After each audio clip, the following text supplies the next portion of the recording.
Des produits de première qualité, premier choix, marque originale. Baolay manolotra anao ny fampalalam-baovao. Baolay, toujours meilleur. Portes, fenêtres, volets roulants, véranda, rideaux métalliques, tôle, vitres, soc à vitres, très sincèrement. Ny fampalalam-baovao iarahanao amin'ny soka vitre. Ity misy vaovao savony spesial aingam-piasa no sady mora mandroatra. Savony spesial manolotra ho anao ny fampalalam-baovao.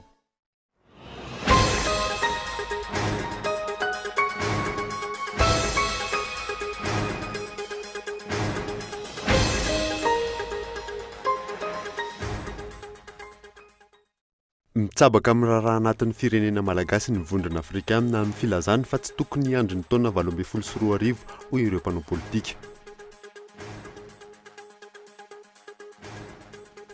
Mbola tsy tafarina ny toe-karenan'i Madagasikara araka ny tatitra nataon'ny FMI tamin'ity volana aogositra ity. Fepetra maro sady entitra nefa no apetraky ny fifanarahana. 30 miliara ariary isan-taona no very amin'ny mpiompy akoho iray noho ny aretina barika. Azo soroana nefa ny aretina, vaksiny vaovao no hanomboka aparitaka eto amintsika. Itoy hatramin'ny alahady ny rivotra mahery amin'ny eto amin'ny afovoantany sy ny faritra atsinanan'ny nosy. Ho tsara ny andro any Mahajanga amin'ny voalohan'ny volana septambra, fotoanan'ny eklipsa. Vaovao iraisam-pirenena kosa dia sivily tsy latsaky ny 70 no maty vokatry ny fidarofana bomba ny tranga omaly tany Syria. Mitohatra ny fanafihan'ny firenena Turka any an-toerana. Ny andinindinireo arahanao afaka fotoana fohy.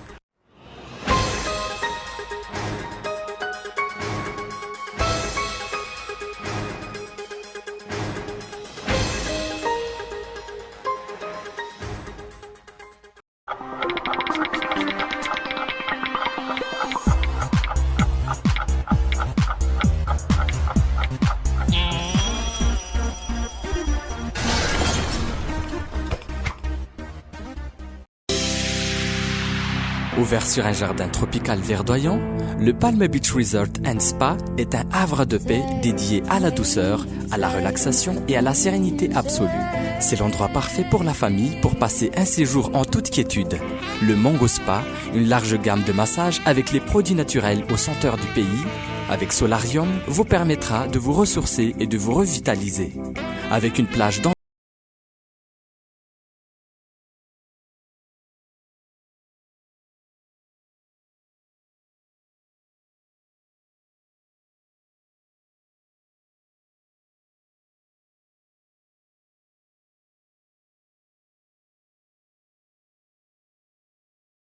à une vue 180 degrés. La tradition et la modernité font de Palm Beach Resort and Spa le lieu branché où il faut être pour passer un séjour agréable.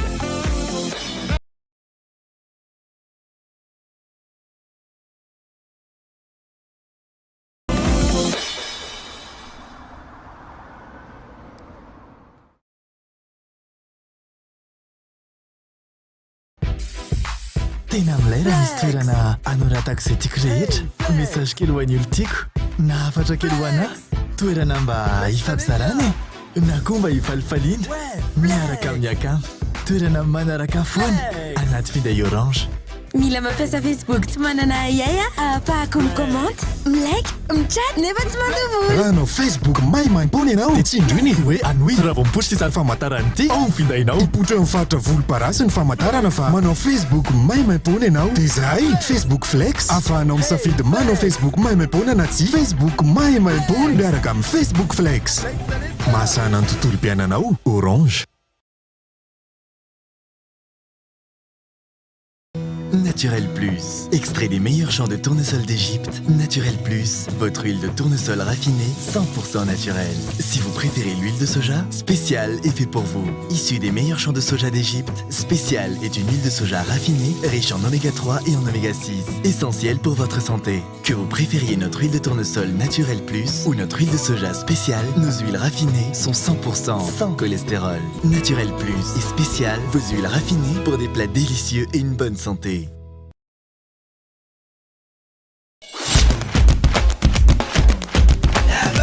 Give it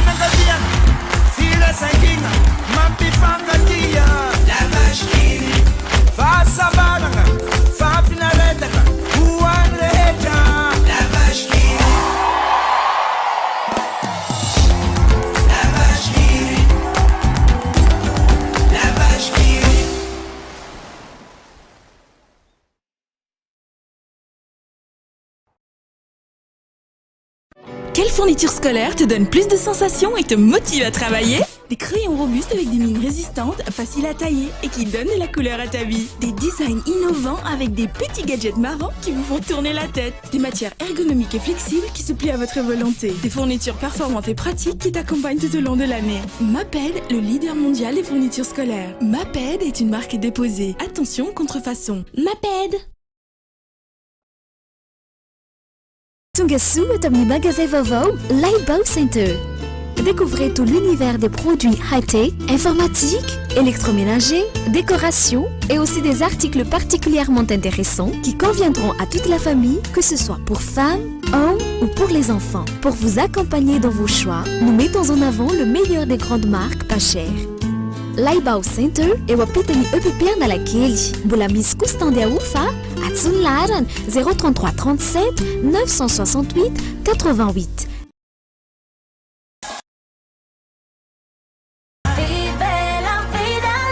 Portes, fenêtres, volets roulants, véranda, rideaux métalliques, tôles, vitres.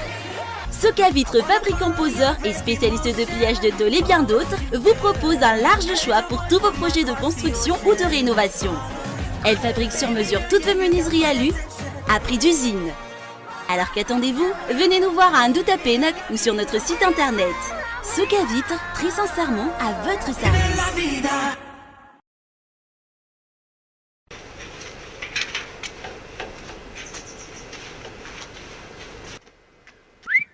Tsara kosa izy zany. Ino io loko io azafady?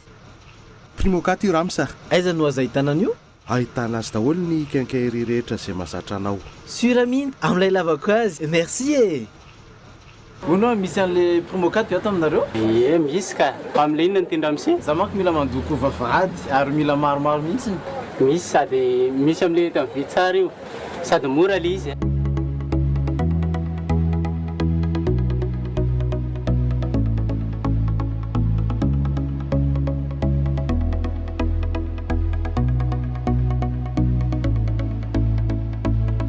Miss peinture à locaux les Primo 4 hein. Exigez la gamme de peinture Primo 4 chez votre revendeur habituel. Primo 4, une valeur sûre pour toutes les surfaces.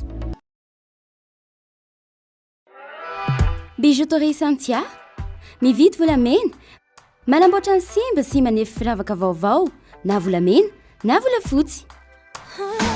Manomboka amin'ny 1 alina ariary ny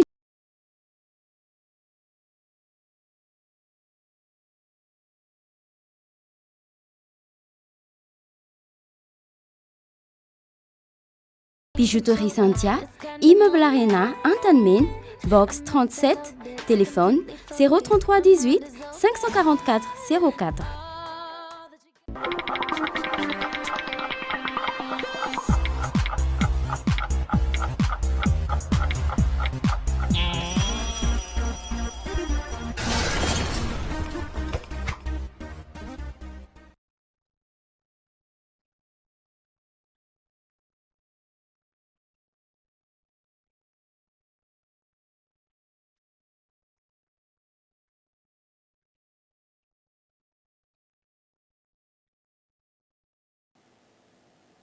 Miaraba tompoko lafinaritra tompoko vavy miaraba manokana koa ho an'ireo mpanaraka ny vaovaon'ny Kolo TV any amin'ny faritra indrindra fa ireo manaraka izany amin'ny alalan'ny FM Tomasina DSTV Antsiranana ary TNTV Fianaratsoa. Ety Ampiandohana dia atsidika aminao fa manambahiny ny sampana fampahalalam-baovao fa alohany andraisantsika ny vahiny dia mitsabaka amin'ny raharaha anatin'ny firenena malagasy ny vondrona afrikanina amin'ny filazana fa tokony iandry amin'ny taona 2024 ny mpanao politika fa tsy tokony maiky iroso amin'ny fividianana raha nambaran'ny mpanao politika androany fanadadiny ionina saina. Nagaga ny mpanao politika tonga teny Ankorondrano fandraisam-pitenenana nataon'ny solitena maritry ny vondrona afrikanina eto amintsika Ahmed Youssouf tamin'ity androany ity. Nilaza ity farany fa tsy tokony iroso amin'ny fifidianana mialohan'ny fotoana i Madagasikara fa mampiditra crise vaovao ho an'ny firenena izany. Nous voyons que certains partis politiques hita nefa misy amin'ireo antoko politika no milaza fa ilaina ny fividianana mialohan'ny fotoana. Mieritreritra fa ny vondrona afrikanina ny firenena mikambana tsy afaka anaiky izany.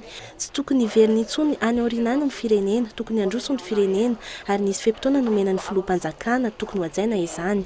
Mieritreritra tsy manana vola, tsy manana fotoana anaovana fifidianana mialohan'ny fotoana sika. Mieritreritra koa fa ireo mpanao politika dia mampitahany Madagasikara amin'ny Brésil. I Brésil dia Brésil ary Madagasikara dia Madagasikara. Tokony hifantoka amin'ny hoavin'i Madagasikara ary isoloana ny olana na krizy hafa indray. Sauver ce peuple. Nazava ny valiten'ny mpanao politika sendranay mahakasika izay faneho-kevitra ny solotena maharitra ny vondrona afrikanina izay.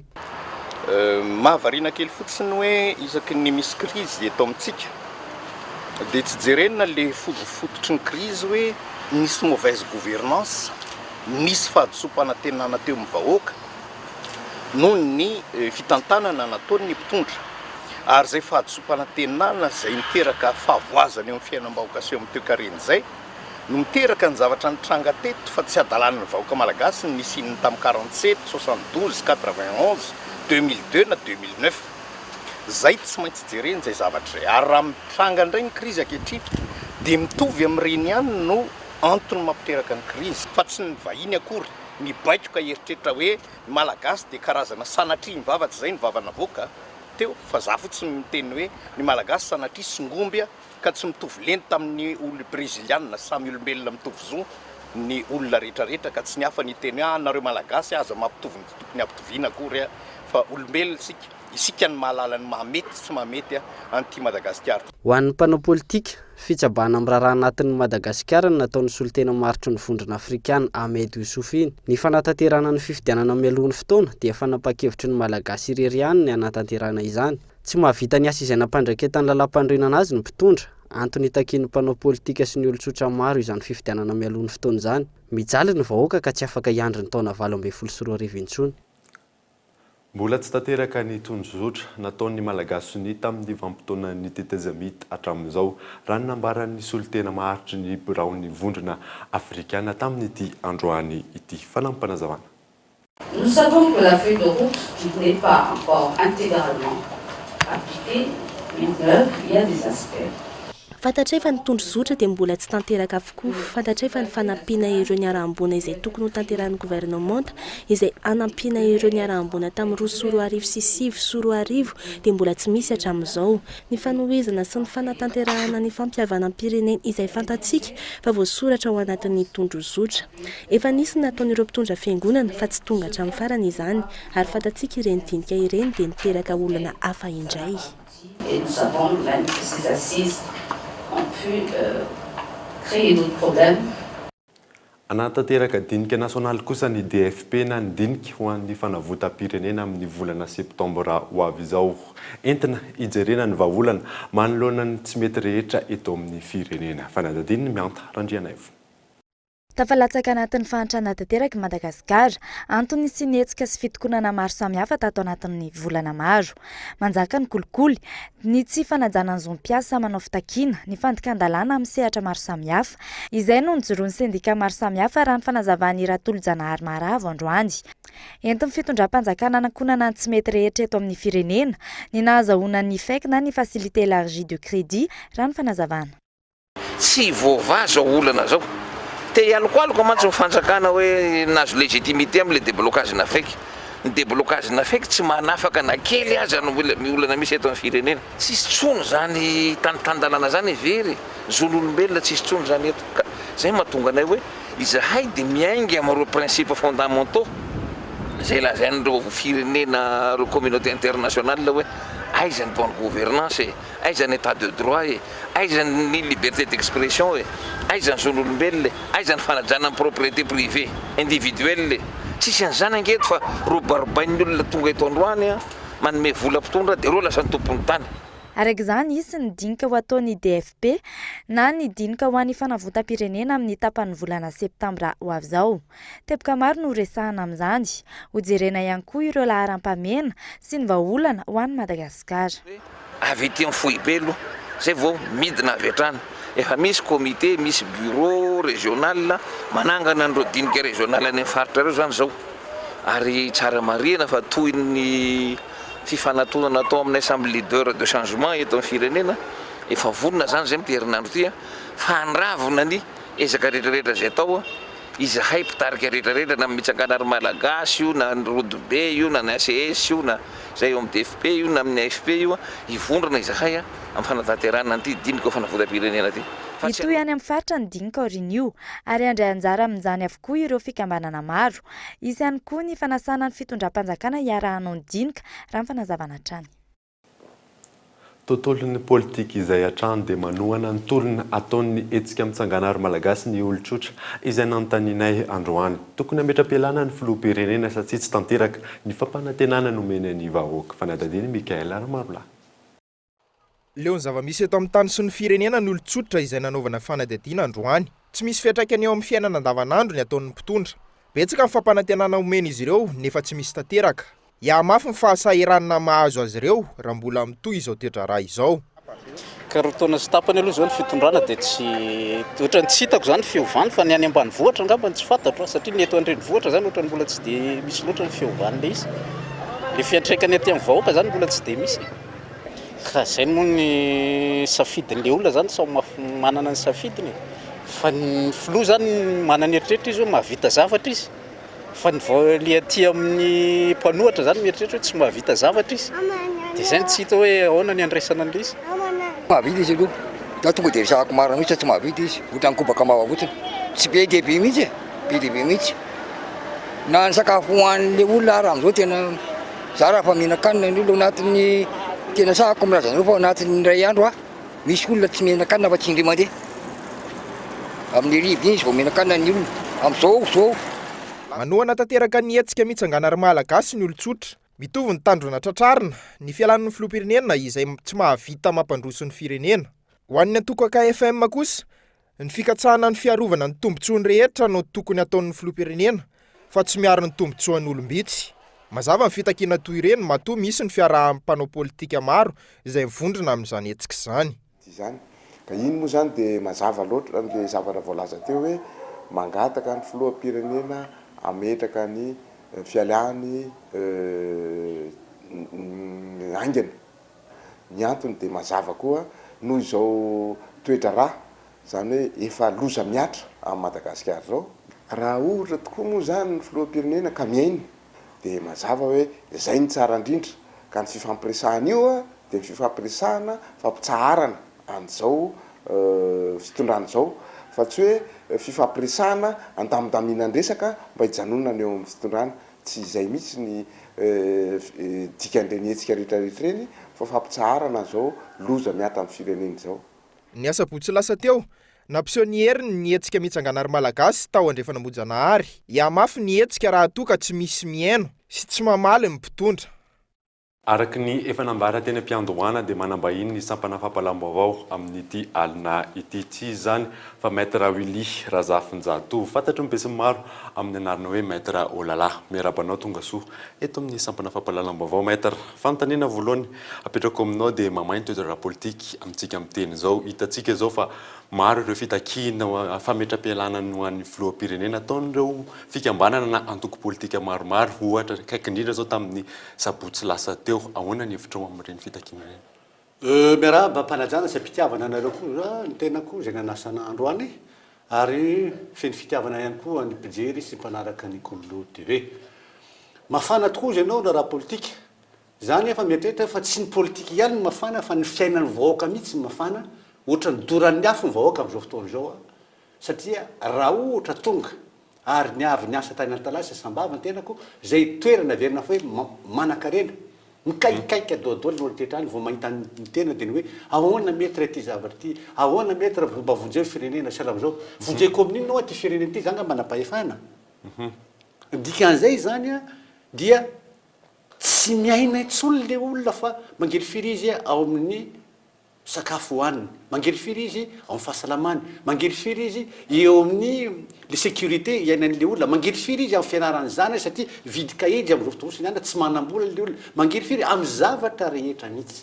Ka nizaniza raha mbola olombelona ihany fahitako azy fantatro dia ny hoe raha ho faty anio dia aleo faty rapitiany.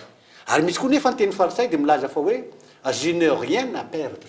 Dikan'izay dia ny hoe zavatra mangely firy androany zany raha azoko atao miala am'izao a nininna mividiny aleoko miala am'izao za zany manome marina reo vahoaka ireo satria raha tsy manao reo vahoaka ireo a tsy mihetsika diso izy fitakiny vahoaka hoe mila fanovana izy aminao inona tokony fanovana hoe ataon'ireo mpitondro ireo tsotra be le izy za tena gaga mihitsy maninona re a ny mpitondra de misosoka amin'ny zavatra tsy mety ataony raha ohatra nge izy antaninao fotsiny hoe mety ve zao ataonao zao raha tena hoe tena ankitsiposy mpitiavana hoe mety ve nataonao za angamba ny mino fa hiteny hoe tsy mety ny atao ka raha ohatra tsy mety ny ataonao ary ka manina tsy hovaina ny toetranao vo tamin'ny herinandro a ny président république atsika io laza fa hoe tokony iova itsika ny fomba fanao a ny fomba fiteny sy tsy fampiteniteny fotsiny fa tokony hovaina ny fomba fanao miasa atao rehetrarehetra de namaly a tamin'ny herinandro iny tamin'izay teny zavatra niteneny président république de hoe raha marina ka raha ohatra avy amin'ny fonao miteninao monsieur le président si vous êtes sincère commencez par vous changez votre façon de faire zany hoe ny toetranao sy ny fombanao ary ny fomba fiasanao mety iakina ny vahoaka ray manontolo no ataonao hoe miova aho manomboka androany a ataoko marary dododolo zay mpangalatra tratrako amin'ny mpitondra fanjakana ny mpanao kolokolo rehetrarehetra ny mpamonolona tretra sy mpandrava ny fananany vahoaka dia ampidiriko aponja ho roako tsy ataoko azao tsony a fa ny vola izay miditra de ataoko am'izao sy zao ho an'ny vahoaka am'izay mba misy miatraika any amin'ny vahoaka zavatra misy fa izao angere olona am'izao fotoana zao izy aminareo no afaka hitsangana fa hoe miaina ny vahoaka raha tsy hoe nga ny olona amin'ny fitondrana am'izao fotoana zao ny afaka hiteny hoe zay de voky zay nge mety marina ihany satria izy nge milaza hoe lan'ny vahoaka solon'ny vahoaka ka re miteny izy ka hoe rehefa voky zay solon'ny vahoaka de voky zany nareo vahoaka kanefa ny soa de tsy zay le izy fa any amin'ny tsizy ny vo satria raha anao zavatra ianao ka any amin'ny tsizy ny voa mety ho hafa ndray ny zavatra zay de mbola veriko ihany koa fiteniko matetika de ny hoe ny androany a anao fa ny rapitso a any taranaka sy tantara ka tadio fa rehefa mandeha anao satria tsy ho velona mandrakizay ianao a de ozy izy tolo hoe iny zanaky le mpangalatra iny zanaky mpanodikodina volam-panjakana iny zanaky le nangalatra fananany sasany iny zanaky le salamzao angamba tsy firiare any zay fa enatra hoan'le hoan'le fianakavianao salamiko zao za zao mieritreritra hoe za ngamba de ohatra zao faty a tsy anakarena ary tsy za koa tsy andro zay mitarigetako zay fa zavatra fantatry fotsiny hoe tsy isy olona anakiray afaka hitsangana hoe iny zanaky metra wilia zanak'olona nandrava fananany olona nanodikoda fananany olona ary za mbola mamerina ihany fa hoe je mets en défi miantsa nizy zany izy hoe mba lazao mitsangana nareo hoe i fananany ihany nalay metra wily amin'ny asako a mahavoaka antenako de fantatry hoe manana fahefana manana fombafomba betsaka mety afahako manao an'izay zavatra zay fa mbola sy nanao a satria tsy foiko ny zanako sy ny taranako ho tenen'olona hoe nangalatra ndray nareo le resaka filohan'ny république teo ihany tsika betsaka no miteny hoe tokony ametra-pialana izy eo koa ny hoe mandroso vahaolana hoe tokony alefa ny fividanana mialohan'ny fotoana vahaolana tokoa ve zany sosikevitra ireo zany sa hoe nao manana vahaolana hafa za mieritreritra hoe efa vahaolana zay raha ohatra izy misaina sy mieritreritra fa hoe noho zao zavatra ataoko zao noho fahefana zay nomenana kanefa tsy nampiasaiko amin'ny tokony ho izy no fampanantenana nataoko tamin'reto vahoaka reto nefa tsy vitako dia manana didy ampahendrena ny tenako de hoe alao miala dia atao a zay tokony atao a ampahatsarana ny fifirenena kanefa kosa mino tsika satria za matoky ary fantatry fa mety eritreritra hona hoe izy ve dia anaiky hiala fotsiny eo raha ohatra atao an'izay tokony hipetraka amin'ny toerana tsika rehetra izy tsy anaiky fotsiny am'izao fa za nge nangataka hoe raha madio sainy sy ny eritreritra raha ohatra misy fahamarinana ao amin'ny tenan'le olona de anao an'izay izy kanefa na izany na tsy zany efa nisy lesona teto amin'ny tany sy firenena imbetsaka ny hoe tsy hiala ho a tsy hiala ho a rehefa diny hoe mialaina hoe tsy hiala ho a miala ihany farany ka iza miteny hoe so de tratran'le miala ihany ny farany dia zavatra hafa ny afaran'le izy a de zay le mbo apetraka hoe rehefa miala ianao a ka tsy am'le fomba mihaza de any amin'ny taranakao foana ny mijera zay zavatra mazava tsara angamy zany afatry maître olala zany fa sorany ianao fa iny teto amin'ny sampana fampalaomavao maître saotra indrindra anareo tenako ary mbola fomba fanao ihany koa le ivavahako amin'ny andriamanitra sy ny razana mba tena andray ny etaetan'izany vahoaka zany fa mangidihidy marary nitarainy zany ny mpitondrantsika dia iova tokoa izy fa tsy resaka be fotsiny nataony. Mbola tsy tafarina ny toekaren'i Madagasikara araky ny tatitra navoakan'ny FMI tamin'ity volana aogositra ity. Lafiny maro no mila fanarenana matotra fepetra maro koa sady entitra nefa no apetraky ny fifanarahana. Fanadadina. Tsy misy ny fahamarinana toerana ara-politika, tsy ahitana ny mangarahara ny lafiny fitantanana. Miala amin'ny ara-dalàna ny sehitry ny fitrandrahana ireo harena kibony tany, tsy voafeny lafiny fizahantany. Ireo no anisan'ny antony mamparefy ny toekaren'i Madagasikara araky ny tatitry ny FMI na ny Fonds Monétaire International. Mbola tsy tafarina io lafiny ara-toekarena io eto Madagasikara hatramin'izao. Miezaka ny hiarina nefa ny firenena taorian'ny krizy politika no lalovana tamin'ny taona 2004 ka hatramin'ny taona 2013. Ambany tahan'ny fivezivezen'ny vola sy ny loharam-bola ka nampandringa ny fanatanterahana ny drafitra napetraky ny politika nasionaly ho an'ny fampandrosoana. Manoloana ireo fahasarotan'ireo fangatahana famatsim-bola avy any ivelany no nydrosoan'ny fitondrana malagasy tamin'ny alalan'ny fifanarahana FEC na ny facilité élargie de crédit niaraka tamin'ny FMI. Fepetra maro no apetraky ny FMI ny amin'ny fampiasana ny vola azo amin'ny FEC toy ny fampienana ny tahan'ny fiakaran'ny vidim-piainana ho latsaky ny 100,000 ao anatin'ny 3 taona, fampiakarana ny vola miditra amin'ny alalan'ny hetra mba hahatratra ny 12,100 ny tahan'ny arikarena vaobe. Eo ihany koa ny fanarenana ny fomba fitantanana ny volam-panjakana takin'ny FMI ihany koa ny fampiakarana ny fahaleovantena ny banky FUB mba ahafahana manara-maso sy manamarina ny fivezivezen'ny vola. Manoloana ireo karazana fepetra napetraky ny FMI mikasika ny FEC ireo, tsy mbola misy aloha ny tatitra azo atao ny amin'ny nampiasana ny famatsim-bola FEC ampahany voalohany. Araka ny fantatra nefa isaky ny 3 volana no tokony hanao tatitra mikasika ny fampiasana ny vola ny fitondrana. Ny volana oktobra ho avy izao no tonga eto amintsika ilay sambo aingam-pandeha avy amin'ny gouvernemanta amerikana. Ny tafika an-dranomasina malagasy moa no hamaritra ny fomba fampiasana an'io sambo io. Fanadadiny ka hitao Andriatsilava. Tsy ho ela dia tonga ny sambo aingam-pandeha avy amin'ny firenena amerikana hanampiana ny tafika malagasy. Raha ny andrasana treto dia iverina ano any amin'ny volana oktobra ano any no tokony tonga ny sambo aingam-pandeha. Saingy mbola tsy afaka manamarina izany aho satria mbola maro ny pitsopitsony amin'ny fanomanana sy ny fikarakarana ny lojistika rehetra. Ampitaina aminareo miandalana ny andindiny momba ny fahatongavana izy io. Ny tafika an-dranomasina malagasy no hamaritra ny fomba ampiasana io sambo atolotry ny gouvernemanta amerikana io araky ny lara-pahamehana ahafahana miaro ny sisitany. Ny fahavononana ho amin'ny fampandrihan-tany no tena zava-dehibe, hoy ny maso-ivoho amerikana, monina sy miasa eto amintsika. First of all, peacekeeping is determined by country by country. Ny fampandrihan-tany dia ny firenena tsirairay avy no mamaritra izany sy ny ampiasainy. Saingy izao hetsika izao dia manomana an'ireo ahafahany miatrika sy ara-hiatrika raha toa ka misy ny hetsika fampandrihan-tany iarahana. Fa ny zava-dehibe dia ny fahavononan'ny firenena tsirairay nandray anjara tamin'ity fanazarantena ity, ary io fahavononana io dia efa zava-dehibe. And we support it completely. But the peacekeeping forces are determined by the governments of each country. Raha ny loharano vaovao azo, miara-miasa amin'ny sinoa ihany koa ny tafika malagasy. Vola mitetina 3 tapitrisa dolara no atolotry ny firenena sinoa ho an'ny tafika malagasy. Tanjona hatrany ny fametrana ny filaminana eto amin'ny tany sy ny firenena.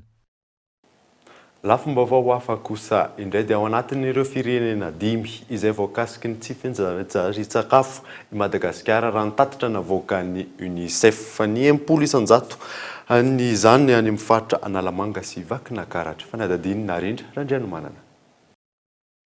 Misa 2 tapitrisa ireo ankizy malagasy latsaky ny 5 taona no tratrany tsy fanjarian-tsakafo eto Madagasikara raha ny tatra navoakan'ny UNICEF. Ny faritra Analamanga, Vakinankaratra, Aout sy Amoromania, ireo no faritra tena ahitana karazan-tsakafo maro. Kanefa ireo faritra ireo no ahitana tahambony eo amin'ny tsy fanjarian-tsakafo mitarazoka raha ny fanadazina nataon'ny ONN. Ny halavany ankizy mifandray amin'ny taonany no jerena manokana ao anatin'ny tsy fanjarian-tsakafo mitarazoka izay. Atsika zaza latsaky ny 5 taona dia tena be dia be ny aretina miandry azy, fivalana na areti-pisefo na maro be reny. Nefa raha tena hoe teraka manana ny lanja tsara farafahakeliny izy, Kolo sasany ampaterahana, tena minono reniny fotsiny izy mandritra ny fahainim-bolany dia mandritrindrindra zany tena voara amin'ny aretina maro samihafa dia manaraka ny toromarika rehetra ny adao ny karazan-tsakafo ilain'ny zaza ho fivelarana ara-tsaina sy ara-batana dia rehefa ao amin'ny fidirana an-tsekoly dia mbola misy tohana koa atao azontsika dia rehefa any amin'ny fahalehibiazana zany hitantsika tsara hoe manaona mivokana any am-pianarana dia manaona izy rehefa hiditra amin'ny tontolon'ny asa. Ao aorian'ny arivoandro naterahan'ny zaza iray raha toa ka zarazara ny sakafo nomena azy lasa vezatra ho an'ny fiarahamonina ny ankizy iray any aoriana. Izay no antony amafisana hatrany ny fampitandremana an'ireo renim-pianakaviana nandritra ny voaka sy ao aoriana mba hanara-maso akaiky ny sakafo omenany zaza. Tafiditra ao anatin'izany ihany koa ny fantarana ara-tsainy sy ara-batana ny ankizy latsaky ny 5 taona. Tena eo amin'ny 80 mahery kilo eo daholo. Zay zany le tiako lazaina hoe variana any fitadiavana ve le ray aman-dreny dia tsy eritrerety mihitsy le zaza sa sarotra ve mifiainana amin'ireo tanan-dehibe ireo dia tsy mahavity an'izay dia zany rehetrarehetra zany any andraisana tanana hoe omena asa na fanampinasa na fanampiana ara-tsakafo ilainy aloha ireo tokantrano marefo rehetra ireo mba ahafahany mandray an-tanana an'izany zany hoe rehefa manana fidiram-bola maharitra sy tomombana tsara izy dia ampianarina koa handray tanana le zanany zay. Zay zany le tena hoe tapahana mihitsy le cycle intergénérationnel na filaza azy tsy hoe ny ray aman-dreny taloha fohy dia fohy foana koa le zaza fa azo resena tsara. Dikan'izay zany rehefa tena manaraka tsara zany resaka fampianarana ny ady an'y fanjari-tsakafo hatrany amboaka ny reny zaza dia tena hitantsika mivokany Mponina salama no manome vokatra tsara sy mampandroso ny firenena iray. Ao aorian'ny fiadiana amin'ny tsy fanjari-tsakafo lalina, miatrika ny tsy fanjari-tsakafo mitarazoka indray, ireo mpiantsehatra eo amin'ny lafiny fahasalamana ankehitriny.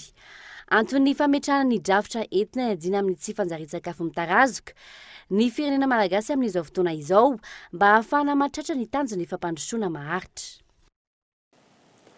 30 miliara ariary isan-taona ny very amin'ny fiompiana akoho noho ny aretina barika. Asoroana tsara nefa io aretina io fanadin'ny Michela Renardzon. Gamboro, Marek ary Newcastle na barika. Ireo no aretina mpahazo ny akoho eto amintsika indrindra ny mpanatody lava. Raha ny atotanisana avoaka ny ministera, ny taona 3 sy 4 arivo no nandribaka ny aretina Marek ary hatramin'ny 5 arivo no maty tamin'izany. Azo soroana nefa ny aretina akoho.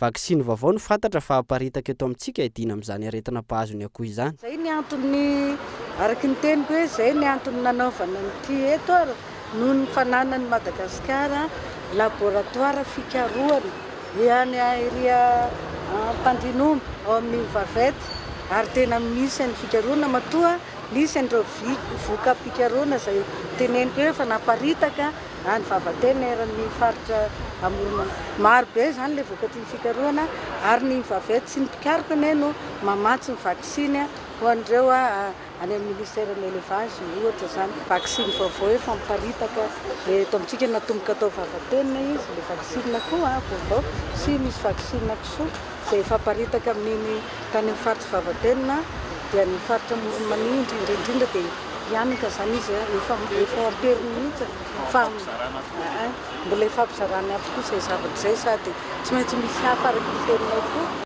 Raha ny fanazavana azo, vola mitetina 30 miliara ariary isan-taona no very ampiompy akoho noho ny aretina barika. Isan'ny sehatra tokony ampidi-bola betsaka eto amintsika nefa ny sehatra ny fiompiana akoho. Manodidina ny 3.20 miliara ariary no vola mihodina amin'ny mpiompy akoho mpanatody lava raha toa ka 3.30 miliara ariary ho an'ny mpiompy akoho poulet de chair. Antony iray tokony ampivelarana ity sehatra ity eto amintsika. Raha ny antotanisa farany navoaka ny FAO, manodidina ny 5.30 tapitrisa ny chepelet de volaille eto amintsika. Any mahitsy kosa ny 20% ny akoho mpanatody lava, izany hoe akoho manodidina ny 9 hetsy. Biby salama vita vaksiny fototry ny arena. Izay ny loha hevitra entina ampiroboroboana ity vaksiny vaovao miady amin'ny aretina akoho ity eto amintsika. Firenena 20 ary anisan'izany Madagasikara no miara manaparika izany. Taorian'ny 17 Aogositra fepotona nomeny UCTU amin'ny fiakaran'ny sarandalana eto andrenivohitra fantatra fa niembotra indray izany tsy hoatoato izay fiakaran'ny sarandalana izay raha ny fanadadinina taon'ny Michela Renardzon natrano. roa andro taoriany fempotoana nomeny CTU amin'ny fampiakarana sarandalana eto Andrenivohitra. Maro amin'ireo kooperativa manao ny zotra eto an-toerana no milaza fa tsy hampiakatra izany. Antony trano fanazavan'izy ireo ny tsy mbola fisiany fivoriana iraisana teo amin'ny UCTU sy ireo kooperativa. Voalohany indrindra aloha dia hoe fivoriana aloha zany mbola tsisy fivoriana. Fa mikasika amin'ny fampiakarana sarandalana hatreto aloha zany mbola tsy nanana fanapahan-kevitra mihitsy hampiakatra sarandalana. Zany na tsy zany nefany zay tsy afaka miala amin'ny be sy ny maro. Fa raha misy fanapahan-kevitra eo anivon'ny UCTU ka lany eran'ny be sy ny maro ny fampiakarana sarandalana, iarahana amin'ny fanjakana dia mampiakatra sarandalana zay. Fa hatreto aloha zany dia hoe mbola mijanona efajato ariary ny sarandalana. Raha ny fanazavana azo hatrany, isan'ny olana mipetraka ho an'ireo mpitatitra eto Andrenivohitra ny tsy mbola fahazahoana ny compensation. Tsy maintsy mitady vahaolana hafa aloha hoy izy ireo rehefa tsy hisy ny fampiakarana sarandalana. Lay fanampiana zay azo ny kooperativa omena an'ilay mpitatitra aloha zany hoe mba tsy hatongavana ny fampiakarana sarandalana, voalohany indrindra dia ny fikarakarana azy. Ohatra hoe raisitsika amin'izany ahoana ny androsehana ny talatasy rehetrarehetra eo anivon'ny ATT mba hivoahan'ilay compensation satria raha iny no resaka teo aloha dia hatreto aloha zany mbola tsy misy tonga. Ny compensation mbola tsy tonga aty aminay. Raha izay faro fanamavanana ny asany rehetra hoe fanondrona azy mba tsy ampitambesatra be loatra an'ilay fandaniana zany, fanorona dia ny fanampiana azy amin'ireo fiaraha-miasa amin'ny relais mpanjara. Tsy maintsy aloha zany hatreto, tsy maintsy mitady fomba hafa mihitsy zany hanamavanana an'ilay vesatra. Tsy mbola nahazahoana fanazavana ofisialy moa ny avy eo anivon'ny ATT, ny avy eo anivon'ny CTU kosa milaza fa ny 9 septambra ho avy izao no fantatra na hemotra tokoa na hampiakatra ny sarandalana ireo rehetra mivondrona amin'izany. Hatreto mijanona ho efajato ariary ihany ny sarandalana feno eto Andrenivohitra. Mahakasiky ny toetry ny andro kosa indray dia itoy hatramin'ny alahady ny rivotra mahery ho an'ny eto afovoantany sy ny faritra atsinanan'ny nosy. Ho tsara kosa ny andro any Mahajanga amin'ny voalohan'ny volana septambra ho avy izao amin'ny fotoanan'ny éclipse. Fanadadiny mianta Randrianavo. Niovatapoka ny toetrandro ny faran'ny herinandro teo, nangatsiaka ary nandrivotra mahery. Ny anatevina ny alozay ka lasa nandrahona sy nandrivotra ny teto afovoantany sy ny tany amin'ny faritra atsinanana.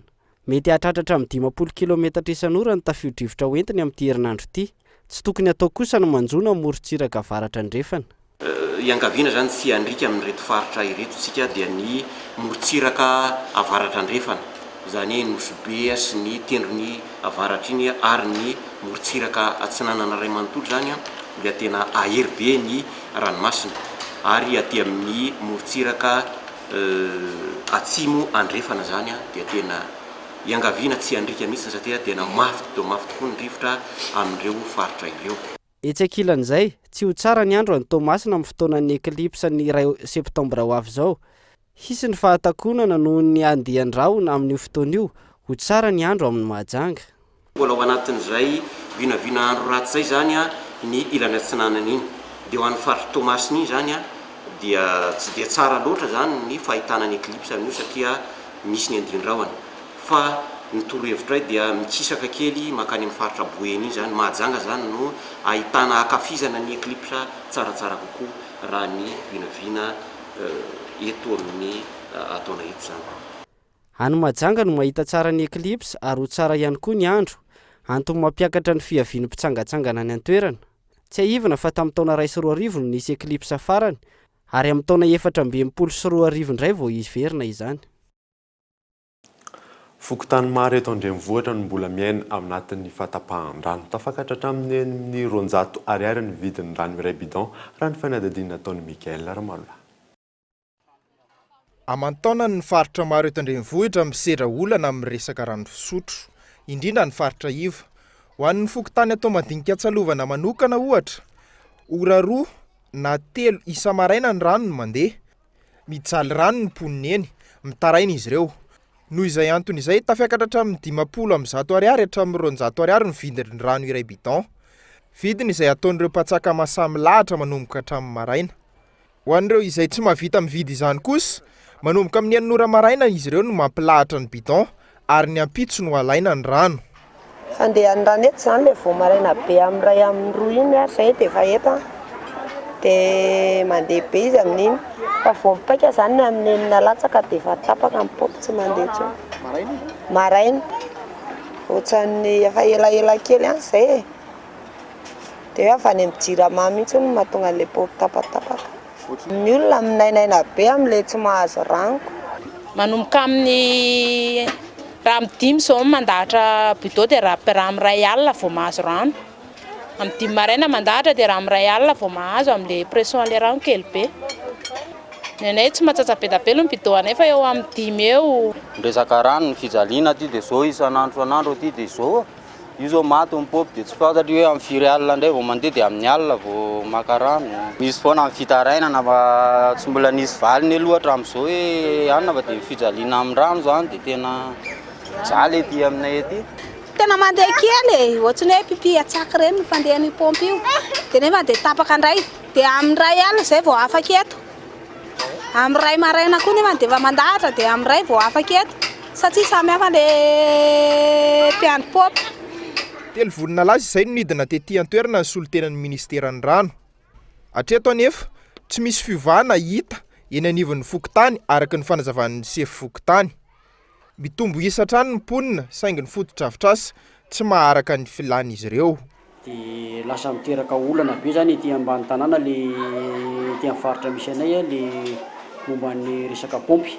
Betsaka mihitsy ny fitarainana. Misy moa zany tompon'andraikitra moa zany nanady ady ety tao amin'ny asa afaka 3 volana zany izay fa mbola tsisy fijerena aloha zany hatramin'izao momban'le resaka rano. Teo anivon'ny jirama tsisy jirama tonga ety na dia efa mandefa fitarainana ary zay hoe tena kely dia kely ny fandehan'le rano raha vao tsy mameno mihitsy amin'ny alina fa ohatra amin'ny tandro ohatr'izao zany ianao vao hitetika ka rano dia tsy mahazo rano mihitsy noho n'le fandehanan'le tsy fandehanan'le paopy zany amin'ny ara-dalàna. Maro ireo fokontany eto Andrenivohitra no misedra olona eo amin'ny lafin'ny famatsin-drano. Any ka lasa fahazarana ny mahita ny filaharan'ny bidon jaune na lavabe na andro na alina. Maro nefa mivokatra tsy sedrain'ny mponina amin'izany. Ny fotoana very, ny fahasorenana mitombo, mitsiry eo ampilaharana ny rano no tsy fahatokisana ny hafa. Lasa samy mifampiambina amin'ny bidon izy ireo. Adidin'ny tompon'andraikitra momba ny rano manatsara ny tolotra omenan'ny mpanjifa izay mandoha vola. Mihamaro kosa ireo fiara ahitana vitre fumée indrindra eto Andrenivohitra. Ireo olona voatokana na ihany koa ireo olona manana fahazahon-dalana manokana no afaka manao azy ireny hoy ny mpitandron'ny filaminana manao ny asany isan'andro. Ihany kosa nefa ireo mpametraka azy ireny eny an-tsena eny. Fanadadiny Mikaela Ramarolahatra.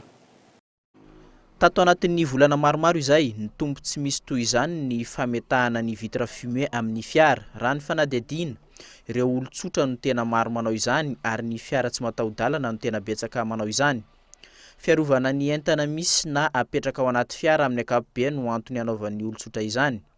Ho an'ireo mikarama mametraka izany, tsy miraharaha izy ireo na manana na tsy manana fahazon-dalana ny tompon'ny fiara. Mametaka ny asany araka ny fangatahan'ny tompon'ny fiara izay manakarama azy ireo. Le olona ihany zany izay zany mampisafidy le olona hoe zay tianareo na mazavazava na maizina be na arakaraka izay zany. Arakaraka fitiavan'le olona zany.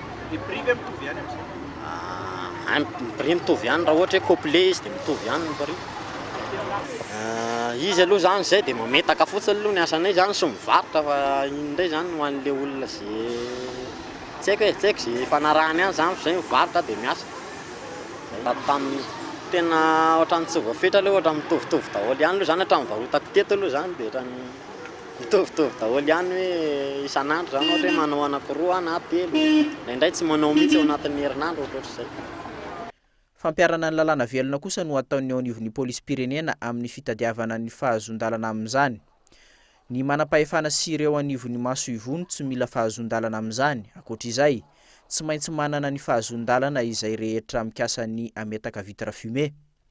Ny ankoatr'izay zany, raha tsy mahazo fahazon-dalana dia tsy mahazo mampiasa. Misy zany ireo le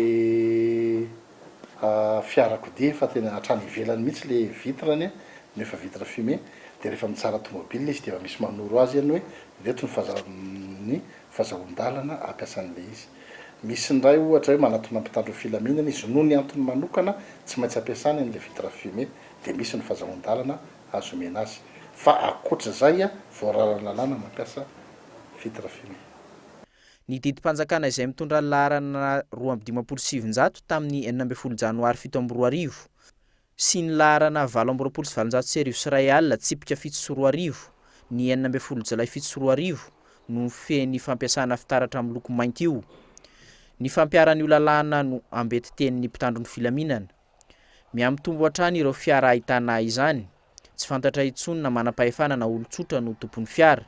Ho an'ny reto farany ny fiarovana ny fiara noho ny tsy fandriam-pahalemana sy ny aingitraingitra no antony anaovana izany.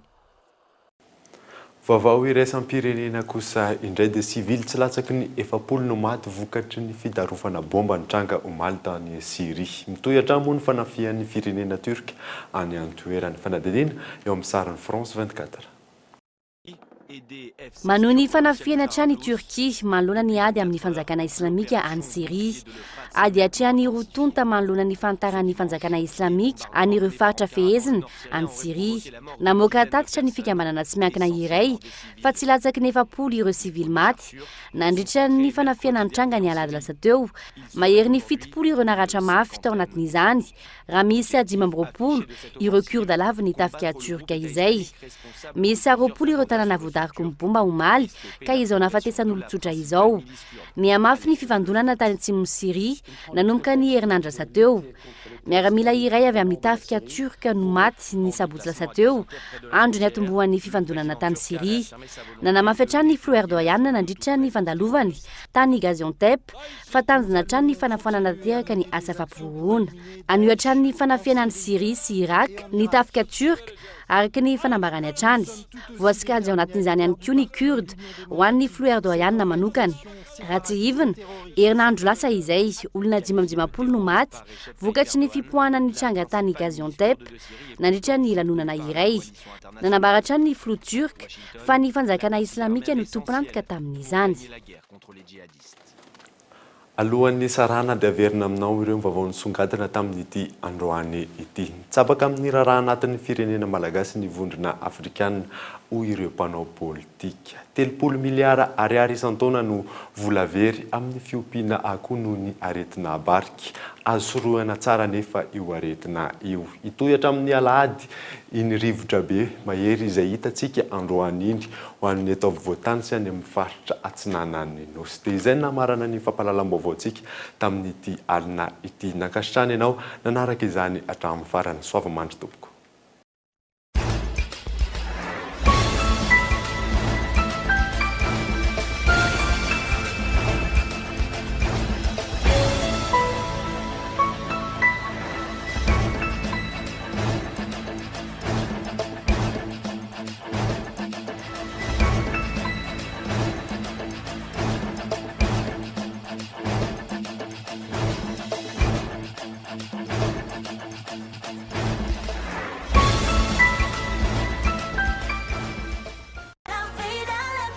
Porte, fenêtre, volets roulants, véranda, rideaux métalliques, tôle, vitres, soc à vitres, trice en serment. Ny fampahalalam-baovao ny arahanao tamin'ny soc à vitres.